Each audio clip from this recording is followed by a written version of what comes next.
नाम जप में तभी प्रीति होगी जब वाणी मौन का आश्रय ले। कम बोलो, आवश्यक है तो मृदु शब्दों में हितकर बात कह दो, नहीं मौन रहो। वाणी को जितना तुम संभाल संभाल करके नाम जप में लगाओगे तो तुम्हारा अभ्यास बन जाएगा नाम जप करने का। ऐसी आदत पड़ जाएगी कि जरा सा छूटने का भ्रम हुआ कि आपकी जलन होने लगेगी, नाम छूट गया, आप परेशान होने लगेंगे। फिर तो उपासक की ऐसी प्रबल निष्ठा जगती है वो 24 घंटे नाम जप करने का लोभ पैदा हो जाता है। 24 घंटे नाम जपते हुए सो गया, जगते ही नाम जप, तो उसकी पूरी रात नाम जप में ही मानी जाती है। जो थोड़े से नाम जपने में संतोष कर लेता है उसे भगवदानंद की अनुभूति नहीं होती। जैसे बड़े जोर की भूख या प्यास लगे तो एक एक क्षण मांग होती कब पानी मिले, कब भोजन मिले। इसी प्रकार नाम प्रेमी का भी एक क्षण भी नाम के बिना नहीं जा सकता। अगर कहीं भूल हुई तो बहुत कष्ट होता है उसे। तद स्मरणेन परम व्याकुल तेति। नाम है, संख्या से जपो तो रुचि बढ़ेगी। अगर आपका अभ्यास बिना माला, बिना किसी बाहरी प्रयास के अंदर निरंतर चलने का अभ्यास है तो इसमें संख्या जोड़ने की आवश्यकता नहीं। किसी ने प्रश्न किया था कि अगर बिना संख्या के नाम जप करते हैं तो उसका फल मिलेगा कि नहीं मिलेगा। तो क्या संख्या से नाम जप करने पर फल मिलता है? क्या नाम जपने से फल मिलता है। वो जैसे भी आप जपें, वो अविनाशी त्रिगुणातीत नाम जैसे भी उच्चारण हो आपका मंगल करेगा। साधक को कोई एक पद्धति अपनानी चाहिए नाम जप की। महापुरुषों ने कई पद्धतियां बताई हैं। एक पद्धति है श्वास के साथ नाम जप करना। लंबी श्वास खींचो, कई नाम उसमें जपो, फिर आराम से छोड़ो, कई नाम उसमें जपो। इससे आपकी एकाग्रता बढ़ेगी और नाम जप में प्रीति होगी। और संतों ने कहा श्वास श्वास नाम जपे तो दुविधा रहे न कोई। अर्थात अब दुविधा नहीं कि पता नहीं भगवत प्राप्ति होगी कि नहीं। ये नाम व्यापक की बात है जो श्वास प्रश्वास में निरंतर नाम का अभ्यास करता है। दूसरा है अपने मानस में नाम भगवान को विराजमान करो, लिखो। राधा दिखाई दे रहा है और बार बार राधा राधा राधा। इन नाम अक्षरों में अपार सामर्थ्य है। बारंबार अपने मन से लिखो और उसे पढ़ो, उसी को सुनो, उसी को बोलो। वो नाम तुम्हारा परम मंगल कर देगा, दृढ़ अभ्यास हो जाएगी। यदि नाम का ऐसे ध्यान नहीं होता तो जो विग्रह आपको प्रभु के प्रिय हो उस विग्रह को अपने पास रखें, थोड़ी थोड़ी देर में दर्शन करें, फिर वही नाम जप करते हुए मानस पटल पर आराध्य देव का चिंतन। राधा वल्लभ लाल को हृदय ध्यान मुख नाम। नामाक्षरों की बार बार आवृत्ति, बार बार जपना, बड़ा आनंद का विस्तार हो जाता है। इससे किसी भी एक नियम से आप श्वास की प्रत्येक गति पर आपका ध्यान हो और प्रत्येक श्वास खींचने और छोड़ने में जितने अधिक से अधिक नाम ले सको। अगर श्वास के साथ मंत्र चलने लगा, नाम जपने लगा, तो फिर माला की आवश्यकता नहीं है। श्वास के साथ होने वाले प्रत्येक जप की दिव्य लाभ वृत्ति प्रकट होती है। फिर माला थोड़ा विक्षेप लगने लगता है। उसे घुमाओ, सुमेरु पे आवे, प्रणाम करो। वो तो मन ही मन श्वास प्रश्वास में नाम जप करता है। सदगुरुदेव भगवान की कृपा से बचपन में ही शिक्षा मिली थी और एक रट लग गई थी। अब निरंतर नाम हमें चलाना है। मन न लगता तो कीर्तन करते नाम का, शांत हो जाता फिर नाम जप करते। 2-4 मालाएं की तो उससे मन थोड़ी लग जाएगा प्रभु में। अच्छा है, ना करने से अच्छा है, पर आपकी मना स्थिति फिर नामाकार नहीं होगी। श्वास का जप मन का लगना जरूरी होता है, नहीं हो ही नहीं सकता। जब आप नाम जप करते हुए श्वास खींचते हैं फिर छोड़ते हैं तो मन के भागने का समय नहीं रहता, क्योंकि प्राण, मन और ब्रह्मचर्य तीनों का तारतम्य है। जो साधारण उपासक है, जिसकी अभी मनो गति में प्रवेश नहीं हुआ है, वो जिह्वा से जरूर नाम उच्चारण करे, ना बाहर उच्चारण करे तो उपांशु में उच्चारण करे। उठ हिलने पर आवाज बाहर नहीं है। जब अभ्यास हो जाएगा तो यही उपांश मानसिक में बदल जाएगा। श्वास का भजन मन के बिना नहीं हो सकता। जब मन ध्यानस्थ होता है, श्वास के द्वारा जपे हुए नाम पर साथ में जीभ से भी उच्चारण हो रहा है, तो ये अद्भुत गति नाम की प्रकट कर देती है। ये वृत्ति कभी भी उसका मन जप नहीं छोड़ सकता, जो श्वास प्रश्वास पे एकाग्रता पूर्वक नाम जप कर रहा है। श्वास श्वास नाम जप और उपाय कछु नाही। जैसे नाड़ियां या दिल धड़कता रहता है, ऐसे ऐसे ऐसे आप चाहो तो कलाई की नाड़ी से मस्तक में भी, हृदय में भी एक धड़कन होती है, उसके साथ नाम जोड़ दो, माला की जरूरत नहीं। जब आप उस धड़कन के साथ नाम जोड़ोगे तो आपका नाम नाड़ी के अनुसार धीरे धीरे नस नाड़ियों में उतरने लगेगा। बुरी सखी जी ने कहा है, रोम रोम जब रग रग बोले, तब कछु स्वाद नाम को पावे। इसमें भी बहुत निरीक्षण की आवश्यकता है कि एक भी धड़कन खाली न जाए, नाम के साथ चले। जीभ से उच्चारण और एकाग्रता धड़कन में ऐसे ऐसे होती रहती है। तो राधा वल्लभ से, राधा वल्लभ से। फिर एक बहुत महान नाम जप की पद्धति है कि आंखें मूंद करके पूरे नाम को सामने देखना, लिखा हुआ नाम बार बार उसे पढ़ रहे हैं, सुन रहे हैं। यदि ऐसी स्थिति नहीं तो बार बार लिख रहे हैं, देख रहे हैं, सुन रहे हैं। अपने सामने आकाश की तरफ देखकर नाम लिखो,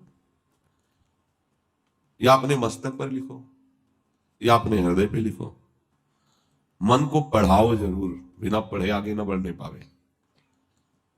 जीभ का प्रयोग बहुत धीरे से होता है, इसमें गिनती इसमें जरूरत नहीं है। अब जैसे बातचीत कर रहे हैं, आपसे प्रश्न उत्तर कर रहे हैं, तो नाम दिमाग में छाया रहता है, जबान से नहीं जप रहे हैं, पर जिधर देखो उधर लिखा हुआ नाम। तो हम एक क्षण भी नाम से अलग नहीं रहते इस पद्धति के अनुसार। मंत्र अक्षर या नाम अक्षर साक्षात भगवान है। अगर आप मन से उसको लिखोगे और देखोगे तो आरंभ में थोड़ा आपका मन विचलित होगा, फिर मन आसक्त हो जाएगा और सबसे बढ़िया तरीका आ जाएगा ये नाम जप का, देखते हुए। इसका अभ्यास चतुरासी जी का किया गया। तो आप सच्ची मानो जैसे देख के आप पढ़ते हो, ऐसे माइंड में लिख गए, देख के पढ़ो, एक एक लाइन, एक एक पंक्ति, ऐसे पूरा 2 घंटे में होता है। 1 मिनट का समय नहीं कि उसमें चूक हो जाए। फिर योग दर्शन में लिखा है, तज्जप तदर्थ भावनम। जैसे हम राधा वल्लभ श्री हरिवंश जप रहे, तो एक उपाय है कि राधा वल्लभ लाल की झांकी हमारे नेत्रों में रहे। फिर नाम जप करें, राधा वल्लभ लाल को हृदय ध्यान मुख नाम। बहुत बढ़िया सहज पद्धति है। छोटी छवि राधा वल्लभ जी की रख लो, बार बार देखो और फिर ध्यान मिलाओ, बार बार देखो फिर ध्यान मिलाओ। नाम जप करते कुछ दिन में छवि नहीं देखनी पड़ेगी, वो आ जाएंगे मानस पटल पर। चाहे जिस मार्ग का पति को, नाम के बिना सदगति प्राप्त नहीं। ओम इत्येकाक्षरम ब्रह्म व्याहरन माम निस्मरन यह प्रयाति त्यजन देहम शयाति परमाम गतिम।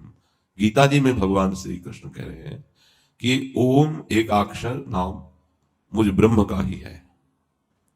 इसका उच्चारण करते हुए यदि मेरा ध्यान किया जाए, मुझ परमात्मा का ध्यान किया जाए, तो वो शरीर छोड़कर कैवल्य परम पद को प्राप्त होता है। मनुष्य अगर अपने आराध्य देव की मूर्ति का ध्यान जबान से और कान से भगवान नाम जो जप रहे हैं उसका श्रवण तो ये उत्तरोत्तर मंत्र नाम उतरता है, पहले जिह्वा में, फिर उपांशु में, फिर मानसिक में, फिर परावाणी में। परा पश्यंती मध्यमा वैखरी, वैखरी जो आपको सुनाई दे रही है, उपांशु में चल रहा है, मध्यमा पश्यंती वो देख रहा है नाम को, डूबा हुआ है नाम दर्शन में। परा, अब यहां जब किया नहीं जाता, यहां अपने आप होता है। जब नाम नीचे उतरकर परावाणी में विराजमान हो जाता है, तब जब किया नहीं जाता स्वाभाविक होता है। ऐसे अभ्यास से उत्तम नाम जब प्रारंभ होता है, जिसकी नाम में रुचि और महत्व बुद्धि हो गई, विश्वास करो बेड़ा पार नहीं करना, पार हो गया। इतना स्मरण रखना चाहिए कि नाम को बेचना नहीं चाहिए। बेचना यही है कि प्रभु हमने इतने माला जपा, इस समस्या का समाधान हो जाए, ये हो जाए, वो हो जाए। अगर निष्काम भावना हो, नाम का ध्यान या नामी का ध्यान करते हुए प्रेम सहित निरंतर गुप्त भजन हो, तो बहुत जल्दी उसे भगवत साक्षात्कार हो जाए। जो उपासक नाम पर महत्व कर लेता है, अपना जीवन बना लेता है।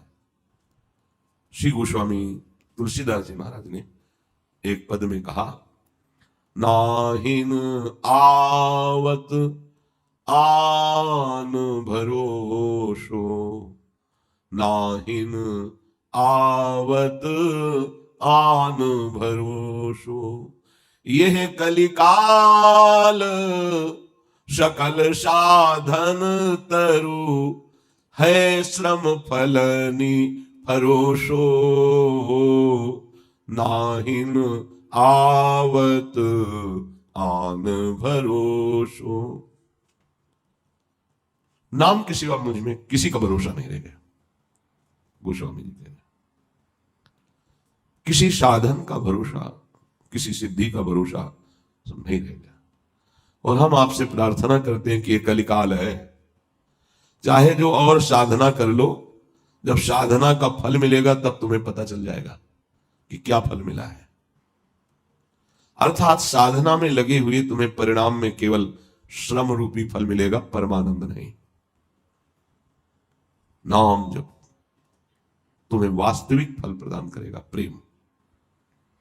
तप तीरथ उपवास दान मख, जेहि जो रुचय करोशो, पाए ही पै जानिबो कर्म फल, भरी भरी वेद परोशो, नाहिन आवत आन भरोसो, नाहिन आवत आन भरोसो। एक भगवान नाम के सिवा कोई पावन करने वाला नहीं।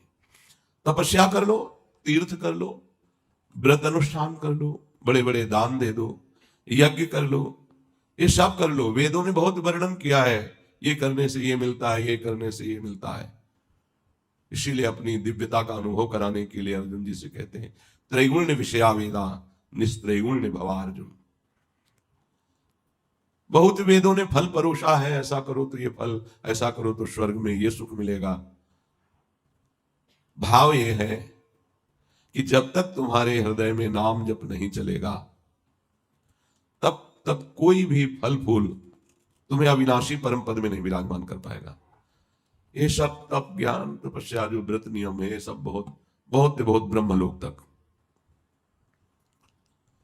आगम विधि जप जाग करत नर, शरत न काज खरोशो, सुख सपने हूना जोग सिद्धि साधन, रोग वियोग धरोशो, नाहिन आवत आन भरोसो। गोस्वामी जी कह रहे हैं, बड़ी शास्त्र विधि से मंत्रानुष्ठान करते हो कामना की पूर्ति के लिए,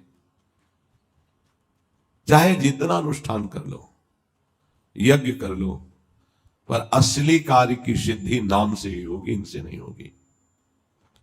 योग सिद्धियों की प्राप्ति भी रोग और वियोग के समान है। अहंकार का रोग लग जाता है। तुम्हारे मन की बात जानना, दूर की बात सुन के आपको बता देना, वैसे ही अहंकार नष्ट नहीं होता। इन सिद्धियों ने तो और पुष्ट कर दिया। अब वो वियोग कराएंगी भगवान का, और रोग की तरह संसार की सम्मान की चाह बढ़ती चली जाएगी। ये सिद्ध महापुरुषों के वचन है। जो केवल सिद्धियों की चाहत के लिए अनुष्ठान और ये सब कार्य करता है, तो उसको समझना चाहिए क्या शरीर तुम्हारा मरेगा? नहीं मरेगा, तो सिद्धियां खत्म हो जाएंगी। ये तुम्हारी यात्रा में थोड़ी साथ देंगे, यहीं तक है। पत्थर में प्रवेश कर जाना, आकाश में उड़ना, एक ही समय कई जगह उपस्थित हो जाना, दूर की बात श्रवण करना, मन की बात जान लेना। तो क्या मिला तुम्हें सिद्धियों का फल? क्या तुम्हारा प्रयोजन बना भगवत प्राप्ति? नहीं, उससे तो बिछो हो गया। रिद्धि सिद्धि पेरे बहु भाई, बुद्धि लोभ दिखावे आई, होई जो चतुर जो शयाना, तो तीन तन चितई न अनहित जानी। इनसे आपका मंगल हो जाएगा। भगवत प्राप्ति बाधक ये सिद्धियां हैं।